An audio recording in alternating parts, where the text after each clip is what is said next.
બિહારમાં પ્રથમ વખત ખેલો ઇન્ડિયા યુથ ગેમ્સનું આયોજન પીએમ મોદી 4 મેના રોજ વર્ચ્યુઅલી ઉદ્ઘાટન કરશે. બિહાર પ્રથમ વખત ખેલો ઇન્ડિયા યુથ ગેમ્સની મેજબાની કરી રહ્યો છે, જે 4 મેથી 15 મે સુધી પાટલીપુત્ર સ્પોર્ટ્સ કોમ્પ્લેક્સ સહિત 5 સ્થળોએ યોજાશે.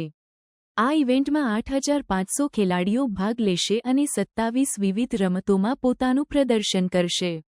પીએમ નરેન્દ્ર મોદી વર્ચ્યુઅલી ઉદ્ઘાટન કરશે, જ્યારે સીએમ નીતિશ કુમાર પણ ઉપસ્થિત રહેશે. મોતીહારીમાં ફેન્સિંગ માટે વિશેષ કેમ્પ યોજાયો છે, જ્યાં 24 ખેલાડીઓ તેમની પ્રતિભા દર્શાવશે. બિહાર સરકાર રમતગમતને પ્રોત્સાહન આપવા માટે વિશેષ પ્રયાસો કરી રહી છે. પાટલીપુત્ર સ્પોર્ટ્સ કોમ્પ્લેક્સને સજાવટ કરવામાં આવી રહી છે અને ઉદ્ઘાટન સમારોહ માટે વિશેષ તૈયારી ચાલી રહી છે. આ ઇવેન્ટ બિહારના યુવા ખેલાડીઓ માટે મોટો અવસર છે.